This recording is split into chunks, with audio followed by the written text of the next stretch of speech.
Okay. Hello, everybody. Welcome. My name is Aida Dargahi. I am the Director of Humanities Lecture Series. And I am a Professor of Humanities at Foothill College. The Humanities Lecture Series seeks to promote student and public interest in the humanistic aspects of our culture to understand ourselves as members of a nation and contributing humans to the ecosystem. Our public lectures and presentations may address enduring or emerging questions central to the arts and humanities, or questions might arise from other disciplines which are, again, addresses humanities and the issues humanities might speak to.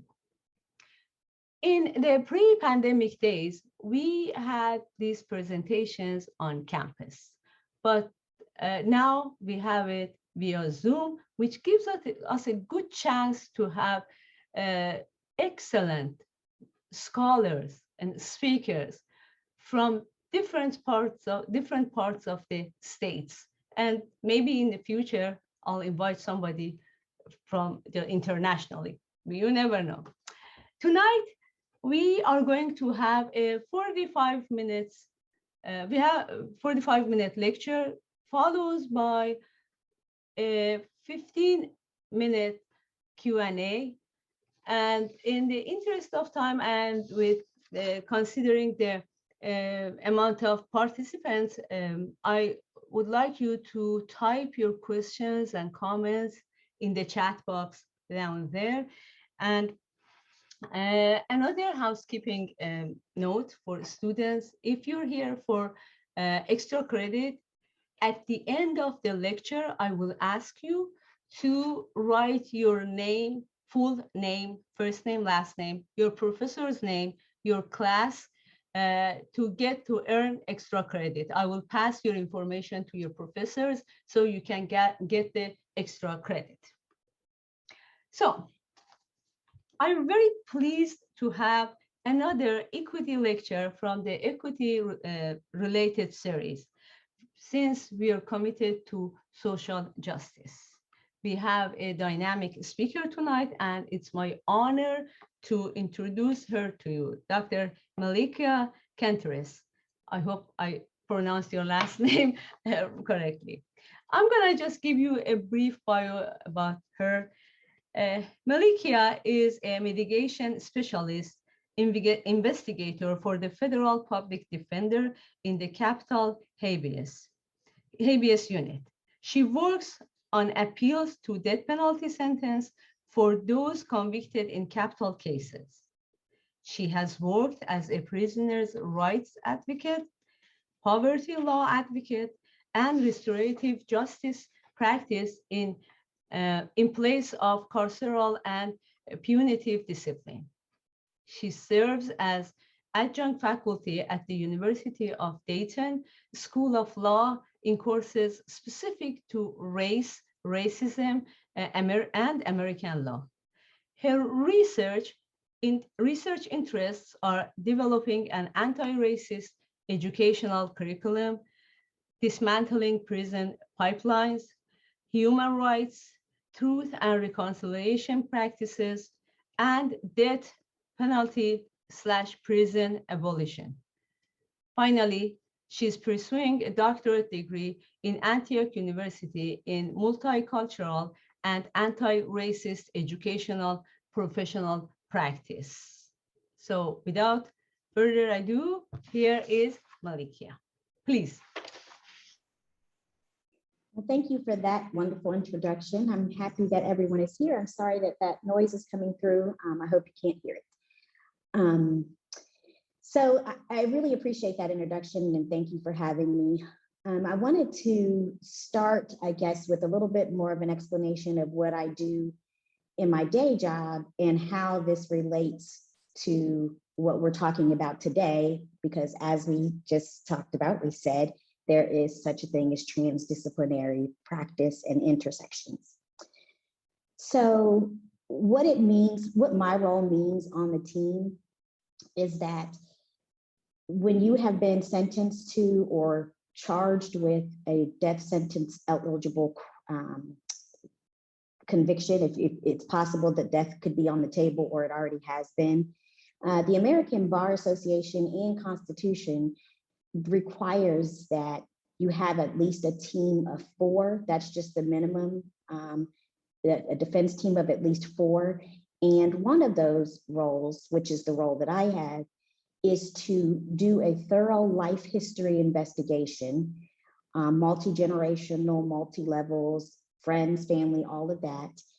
Because at the point that you've been charged with or convicted of something that is considered a capital crime, your story has been told by the government in a way that they can shape it so that you will be convicted and sentenced to death. In other words, they have demonized and made sure to convince others that you are a monster.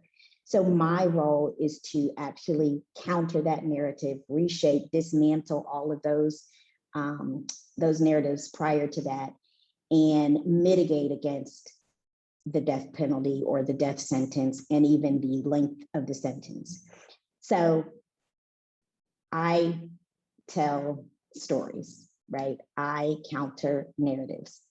And to that end, this series today is going to be parallel to that, in that there are narratives talked about in American public schools or even private schools about our history. And I would like to push back and give a counter narrative so that we can start being truthful and not lying to our children about America and America's history and its foundations. So if it's all right with you, I'm going to start sharing my screen and we'll get started. Another part about this is I'm not going to lecture you and have a bunch of words on the slide. It's just not my style. I just want us to be able to talk and for us to be able to really hear and listen for ourselves, but we'll get into that in just one second. Yes, please go ahead. I'm going to tell you a story about when my educational background, and as I talk about it and give you some narrative around how I was taught American history, what I'd love for you to do is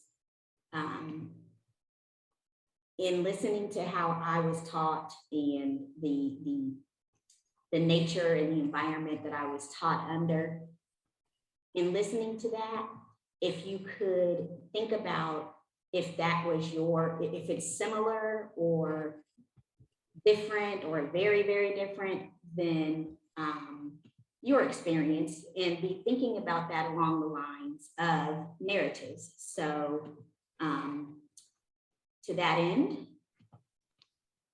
we started.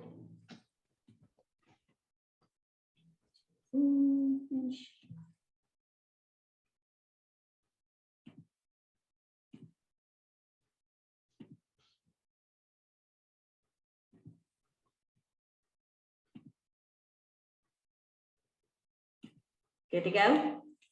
Yes. Okay. And everyone can see? Yes. Okay. All right. So when I say I'm talking about a story from how I went to school and what I was doing, I mean that when I was going to school 30, none of your business years ago, when I was in high school, and I sat in American history class, I had the rarity, the honor, and albeit due to ableism, to be in what we call advanced placement history classes. And so in 10th and 11th grade, I sat in history classes that had happened to have white men as the professor, but because they were advanced placement classes, we didn't have text. They were not obligated to textbooks. And so when I sat in history class, we were learning. So when I had American history, I had a professor who was so on point and in narrative mode. The way that we conducted class is he would come in, we would have all we could have was our pen and our paper. And for the timing of that class, tell the story. And those stories were stories such as South African apartheid, because this is in the late 80s.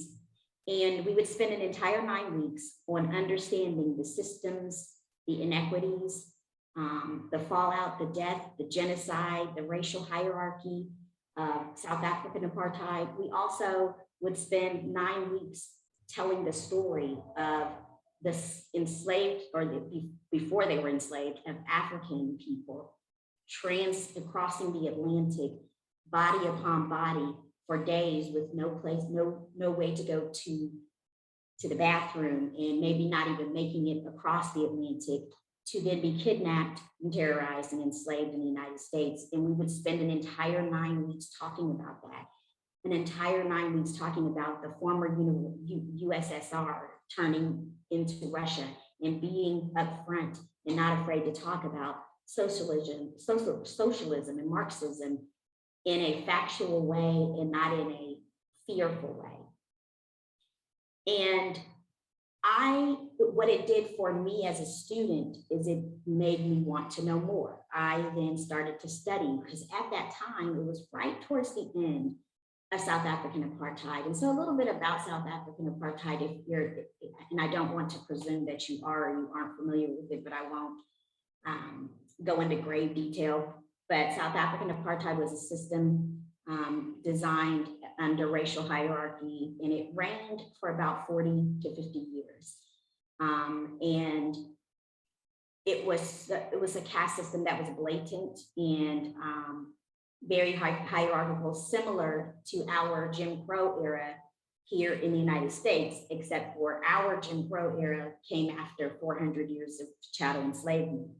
But you were deemed a certain race, and it was instituted really by the Dutch, where they had gone in and taken over South Africa. And what they had done was put a hierarchical system where you were white, colored, black, and it was tribal division and all of those things, but white being the high end of the Dutch and European being the high end and the dominant caste, colored being in the middle where you had mid access to human rights. And then of course the dominant was, the subordinate was what they didn't formally they call it kefir, but which is similar to the American N-word. And that they were at the bottom of the caste system.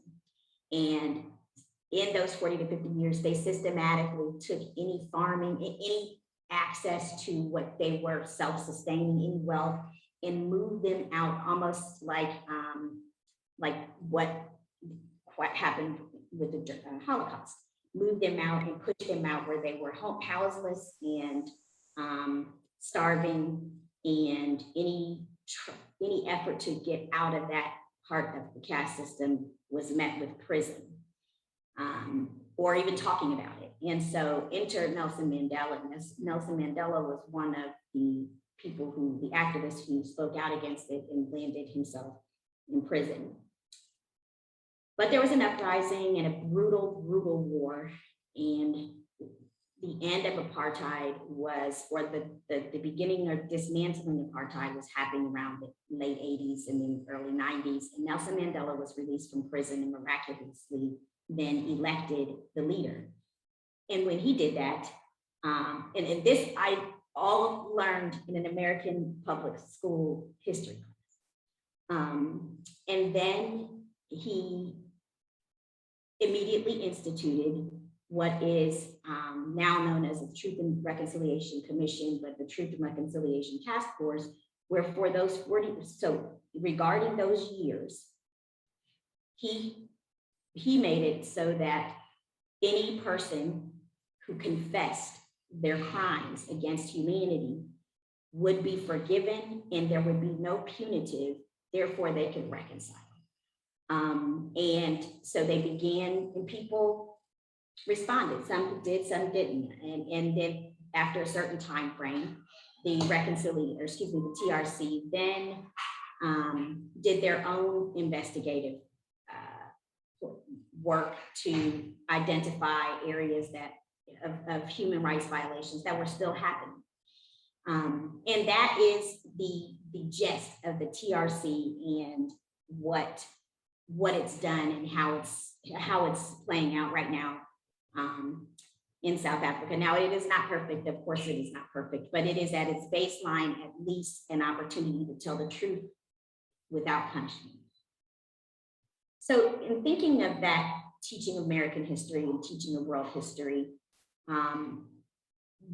at this age, I was 15, 16 years old, and understanding it was as enlightening as it was feeling seen when you could understand the history of the nation you live in, the history of the world around you, or the current events, which always becomes history, even if it's the next day.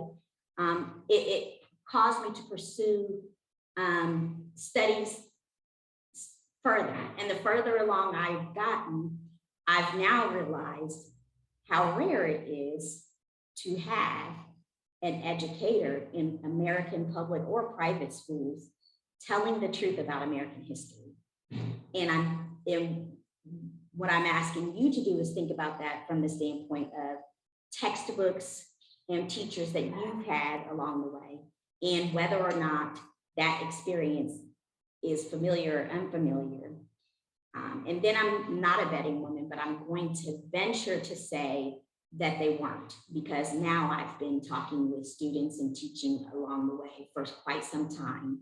And that is not the experience that American schools are providing for our children. In fact, what's really happening in American public schools and private schools is we're lying to them. And so what I would say is, let's take a look at these images. The first one is what is commonly used in American textbooks and anything about American history, the first Thanksgiving. And I can't guess on the age of everyone on this call, and wouldn't want to qualify you to do that, but the idea for most of my education in American public schools was that the first Thanksgiving was peaceful. They told the story of the Pilgrims and the Indians.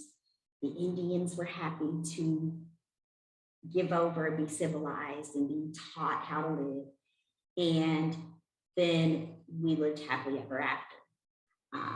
No one taught that they weren't, the reason why they were even called Indians is because Christopher Columbus was he thought he was headed to India. So he just decided that where he landed, he was just going to call them what he thought they were. And there's a bunch of other, native history that is, of course, the lie. So that's why we have Christopher Columbus on the other end. And then in the middle, we have Negro spirituals. I call it Negro spirituals, and that's what the name of the photo is. Because any textbook that I experienced and that my children experienced and that I've had to try to work with in using it in school does this brief, if it exists at all, not even a chapter, maybe a couple of paragraphs about enslaved people and how they were happy with their plight because they knew that this is how God had it, and they would sing spirituals to make it through their enslaved day. When in fact, those days were 16 to 22 hours, sometimes without food, many times without food, beaten, shackled. And so we keep this narrative so that it seems flowery and that we are the land of the free, when in fact, the truth is we aren't, right? And we aren't free unless we're all free. And injustice anywhere is injustice everywhere. So as we've embarked upon these last 4 years, and I'm going to include this year only because we're still post-truth telling, I started to think about the narrative and the teachers that I had in history. And in fact, I'm friends with one of them still on social media, and that person is still educating in the truth-telling way. When we get to the end of this, I'll read some of the things that he posts, even posted today or within the last month or two.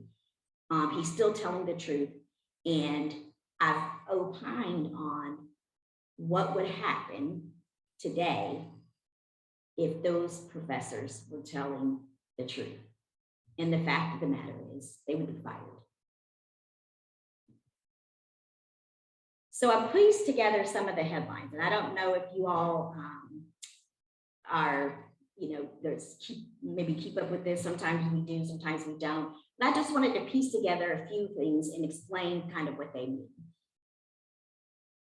Around, I think it was 2020 or 2019 that the 1619 Project was introduced by the New York Times, and it was such an epic and insightful look into the truth about the first enslaved people here, and the mention, all of the results and the trauma and the terror of chattel enslavement, that school system, it was being created and placed into curriculum immediately so that students could learn the truth about American history and the first enslaved people and chattel enslavement.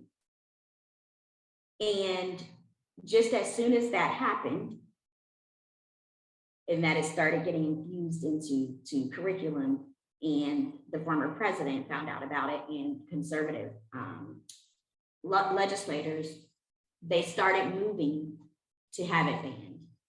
And so here's some of the headlines that you can see. Critical race theory battles are driving frustrated, exhausted educators out of jobs. So there are people who are resigning. They're calling it critical race theory. So we'll talk about that in a second.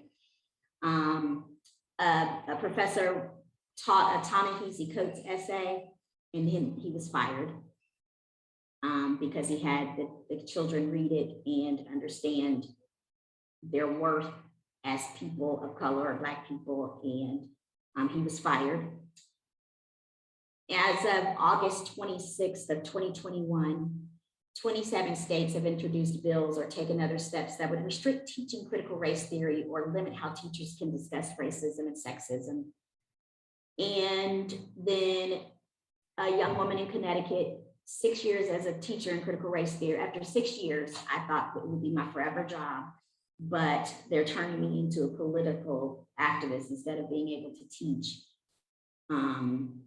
and forcing me into liberal wokeness. And I refuse to harm children by teaching them about critical race theory.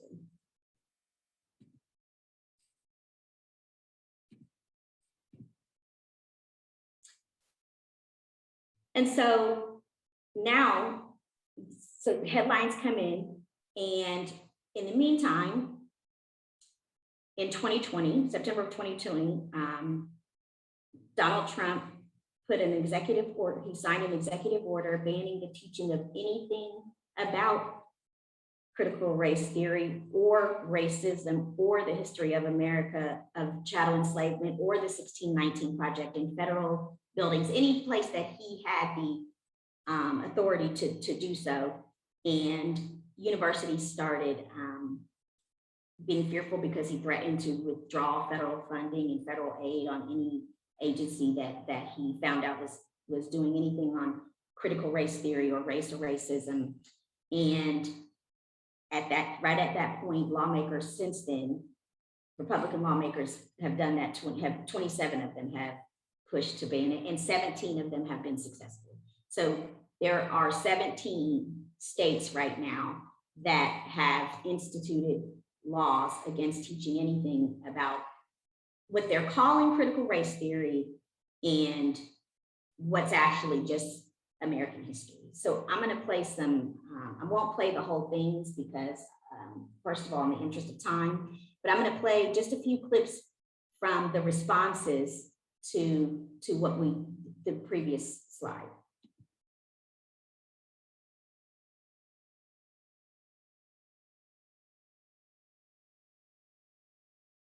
Are you all?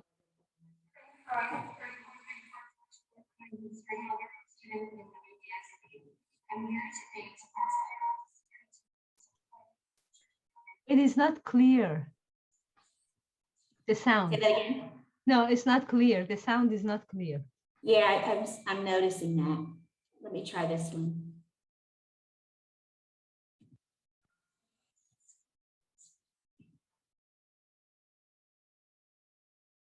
Can you hear that either?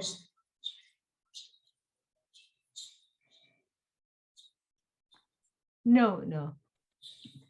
You can explain it, what they're. Okay, so mom here stands up and says, I'm here to, she's standing up before the school board to speak for her children or her child against critical race theory because it is designed to be divisive and it's designed to make white children feel bad about themselves for because they are superior, and also to make Black children feel bad about themselves if they are inferior to anything about diversity and equity. And she says, and I have put evidence on my slides here, that it is induced in rural wokeness, and I want to make sure that my child doesn't have to experience understanding slavery, enslavement, and the history of that because it's too harmful to my child.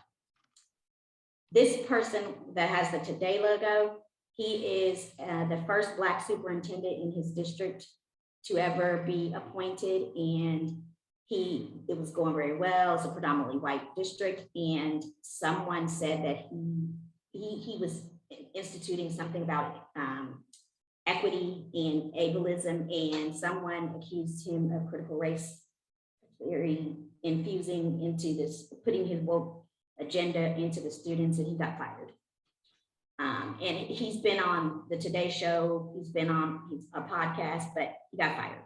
And then the Trump one, I mean, I guess I just put it in for measure.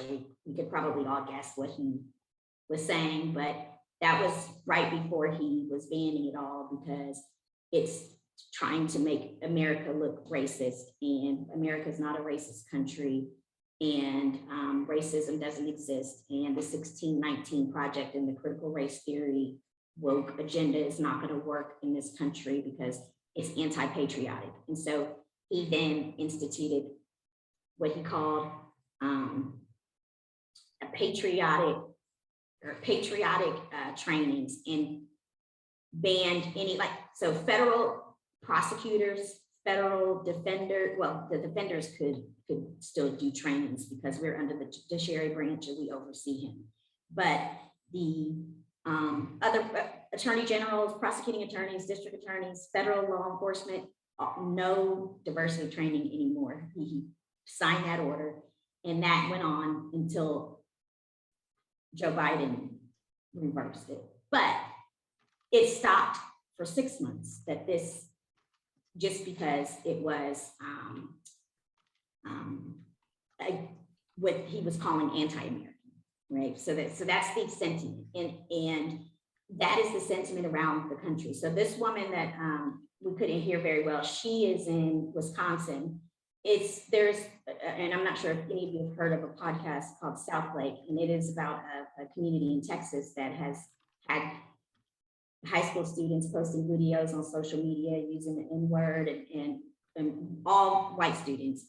And the few Black students coming forward and talking about their experiences, where a 7-year-old girl, when they were doing career day from the 1600s, all of her classmates told her, well, you can't go as a nurse because in 1600s you would have been a slave, you have to go as a slave. And these children are coming forward and talking about their experiences, and they had put together an entire curriculum to try to make it a more anti-racist space. And Republican leaders in that town have smashed it down, and they're not allowed to talk anything about diversity and equity. And they ignore the narrative of the child that's saying, here's my experiences, we need to do something about my safe space, and continue with the narrative that what they're trying to do is make white children feel guilty about being white and feel guilty about their ancestral heritage, and Black children feel inferior because saying that systemic racism exists is a lie, and it's just designed to make to lower children's self-esteem. So that's basically the theme of the bottom two. And this is just the superintendent telling his story that he just couldn't believe it. And then it's pretty emotional. His child still goes to that school. So he now drops his child off and goes home with no job because he taught on diversity and equity. I'm just trying to. But at all times in any of these written, the laws that are enacted, it's all centered around what they're calling critical race theory. And so what I want us to do is unpack that. Theory is a supposition of systems or ideas that are intended to explain something. That's what theory is, right? Critical race theory, some people do a lot of research and writing in it. I do research and writing in it, in that because of these particular systems or suppositions, I want to study it from this lens. But theory is just that, it is theory. Teaching on American history and America's history of its racial foundation is not theory, it's fact, it's the truth. And so what I've done is just, it brought me back to the TRC, to the Truth and Reconciliation Commission, in that what would happen, right, if we tried to implement something similar to the Truth and Reconciliation Commission in our school systems, and not just our school systems, right? Because it's a system, right? The educators are being educated to educate this way, right? And so honestly, I haven't quite figured out the entry point of which place first, right? It's that whole theory of, well, we train a new class of educators this way. So I don't know, but my first step is what we need to do is have a thorough understanding of the Truth and Reconciliation Commission, what it's done in other places, and how that might look if we did that in American schools, in American education overall, not just schools, because the teachers who are teaching you are receiving an education from somewhere. The leaders who are leading you are receiving an education from somewhere. And if we're not being truthful along the way, it continues to go down this path. And so then what I've done is done some studies, some research, some just beginning this here. But the notion that I'm going to run with, and I would ask that everyone think about here, is, so this is Nelson Mandela and Desmond Tutu. When Nelson Mandela when he created the TRC, he appointed Desmond Tutu as the Archbishop. And 10 years after it started, because it was in the late 90s, 10 years after it started, he was reflecting, Desmond Tutu was reflecting on it, and he said, it wasn't that we did not do this in order to, we weren't trying to be, it wasn't an attempt to just be so flowery. He said, we knew that the deeds of the past had an uncanny capacity to return and haunt people. However, he said, it's not merely idealistic that without forgiveness, there is no future. It is being hard-nosed real. I'm not quite there yet in where I can say for sure that reconciliation, or that not impunity, if we offer impunity in exchange for telling the truth, I'm not quite sure yet, but I have a distinct feeling that that might be the source of the fear, the exposure, you know, the narcissism of a caste system, in that if you tell the truth, it exposes me. And it also, I might lose something on my hierarchical scale of the caste system. And then I want to, so I've gone back and I'm going to stop sharing and I'm going to read you what my professor, or well, he was my teacher at the time, what he just said without knowing anything about this research recently. If you are African-American, Jewish, a woman, a member of the LGBTQ community, Asian descent, Muslim, Hispanic, or Native American, you have undoubtedly noticed that your people were largely missing from the history of our country. To understand the foundation of this omission, you need to understand that the US Constitution was written by and for white men. As a result of this fact, for the vast majority of our history, legislators, both state and local, enacted policies that were designed to benefit the majority population at the exclusion of all others. Additionally, history books were written by white people for the express purpose of providing a view of America's past through the lens of the majority population. Consequently, the struggles, accomplishments, and contributions of those who identify with any of the other mentioned groups were whitewashed out of our history. It's about time that those who continue to hold on to this myopic perspective of our collective history begin to acknowledge a simple fact. Each of our teaching of American truth feeds our history in a more equitable way. So that is the crux of the research.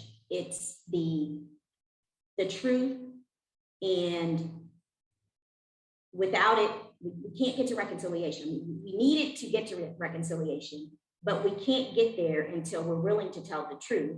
And what we're up against right now is a dominant male system that doesn't want it to be told. Maybe it will be if we offer it without punity, if we have some truth and forgiveness and then reconciliation. And that's my supposition. Fire away.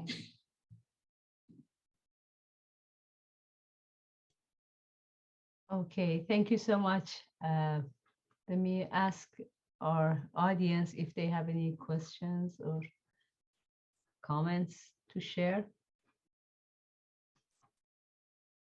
I see someone asked, where was this school?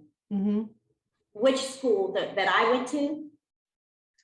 No, not the school that you went to, but the school from which this guy was fired because he wanted equality. Oh, he is in, oh yeah, right now. I think it's,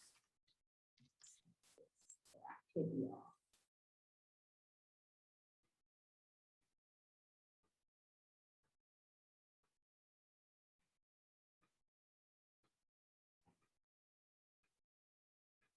And yep, Texas, and I'll tell you specifically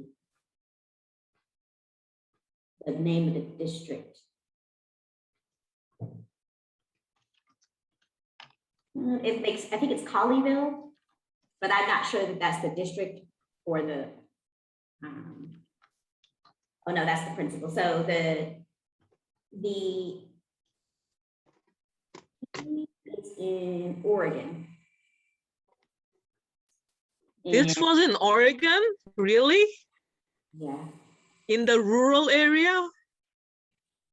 I don't know, it's suburban from what I can tell. It's not, let me make sure I have the right place. Well, I mean, they fired a professor, or yeah, the school chief's firing is in Albany, Oregon. Oh my God, I thought Oregon was more liberal. This is shocking. So I used to have those, I used to think that regionally there was more liberalism and there is a very small pockets.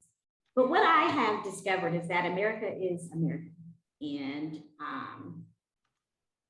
we're not going to be more liberal until we're telling the truth. But that's just my, my supposition. Others may feel differently.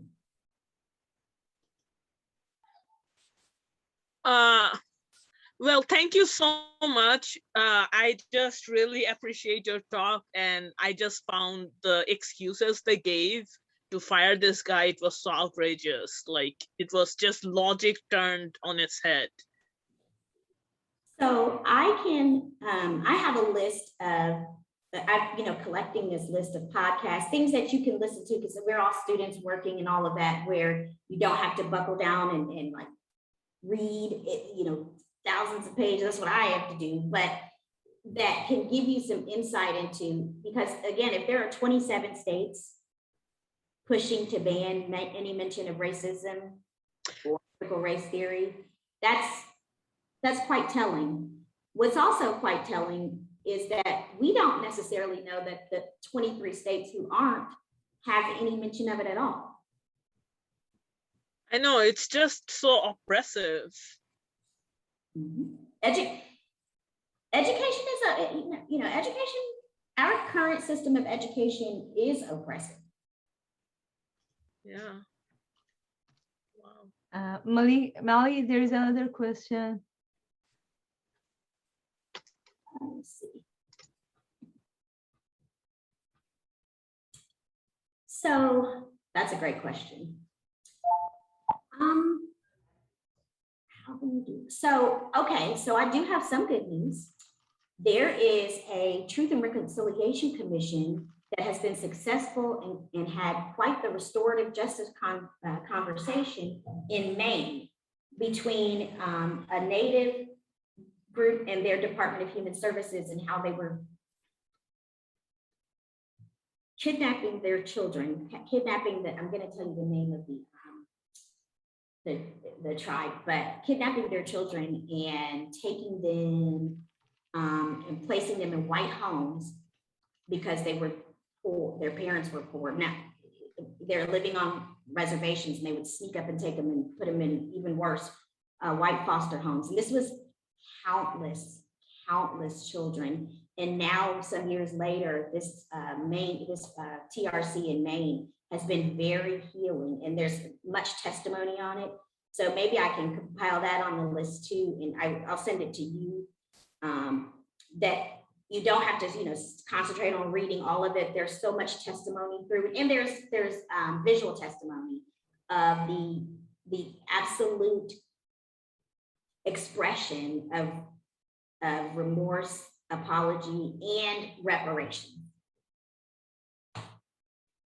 And Canada has some. So what I would say is, when you look to those, what I've been trying to do is get closer to here to model that, because, we can't just go to TRC when there are other closer places that are doing the work. Canada has, and they're much closer. So I would say maybe, and they have a whole TRC commission that you can Google in the URL. And finally, I wish I had the authority on that to say, yes, but here's what you should do. I just don't. I would say that's what I'm trying to figure out. What is the way in which we do our part to push this truth forward? And right now, again, my supposition is only that we offer it impunitively and in forgiveness.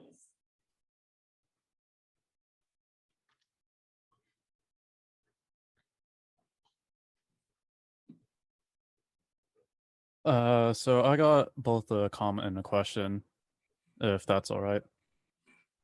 First, I want to say thank you for sharing your experience here, because I definitely think that, especially in today's political climate, there's a dearth of conversation and just sharing of what other people see and think. And it's that kind of perspective sharing that I think is valuable in education. So my question is this. Why do you think people are so opposed to this sort of education at all, to the fact that they would, counter it by saying, okay, well, we're just not even going to teach anything remotely related to racism? Now I can understand the potential thoughts, perhaps like, okay, some of these people have biases or personally are racist, but I feel like that's a trait less than a motivation. So what are the motivations that we can kind of push back against and try to step around? What do you think? Well, so there's I don't know if you've read the book or listened to the book Caste, The Origins of Our Discontent, but it's about comparing our caste system to the caste system of India and in Germany, that in both the Holocaust. And what she writes is this narcissism of caste. Well, because it seems that it has all the traits of narcissism. I say the truth, you gaslight me, right? Like I talk about this and you say something, you tell a completely different narrative. And so I'm not sure that that's the exact reason, but I think it contributes to it. But I also do think that there is an idea that somehow your position is going to lower if people talk about what maybe you are a descendant, right? Now I sometimes push back, but I'm a less, I have a lot of just blatant responses to it, in that if my 7-year-old was old enough to experience racism, your 7-year-old is old enough to learn about it. So that, that's mostly what I have for that. It's fear of losing something or fear of punishment. And that's why I think this is why I'm trying to explore the truth and reconciliation model, because it offers forgiveness and people are more likely to be open to hearing and talking about the truth if they're not going to be punished. That's just, but I don't know that for sure. That's my study. That's what I'd like to find out. Thank you. And I guess just one more comment.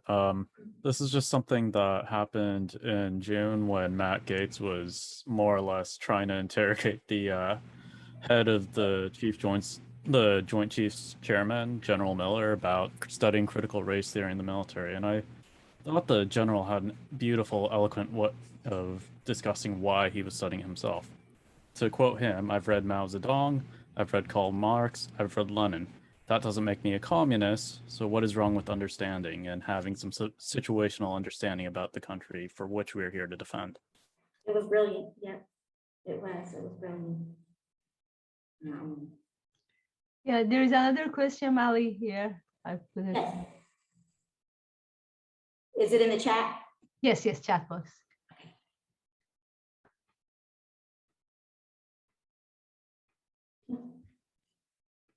The one in Texas. Yeah. I'm gonna have to make it bigger. And is it in many states? Okay, many states like Texas that are historical revisions and they don't really like it. How do we interact or realize culture when this denial and opposition still exists? Are we supposed to wait? So, no, because we would have already been there, right? We are 150 years out on the other side, right? So generations have, but there's something to be said for, I was thinking about this and doing some research on the DNA of how, or in the trauma that sits with the body and is passed on generation, right?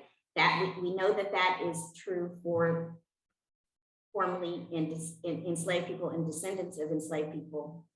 But what is the mental health of the person who consistently enacts terror and trauma on other people?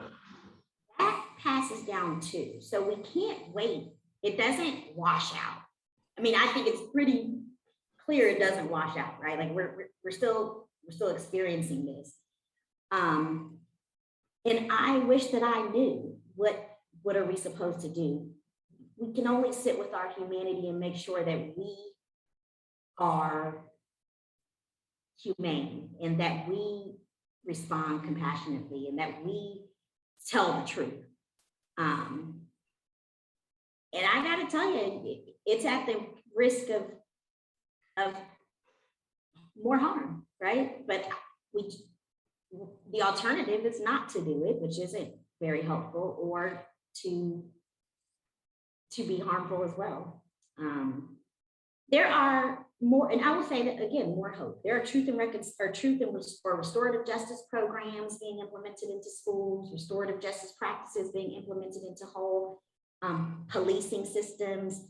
For the woman who, one of my professors that I had at Northeastern, she's implemented restorative justice processes between law enforcement and who lynched family members, and they're still living family members. They have restorative justice meetings and truth and reconciliation. Well, of course that she's able to do that. She was on the task force to investigate the crimes against humanity at the TRC. And she also represented Angela Davis in her political asylum case. But so there are people on the ground, and I know it feels very isolated because most of it isn't, right? Most people aren't interested. But again, my answer to that is you can only do what you can do. You can't do everything, but you can do something.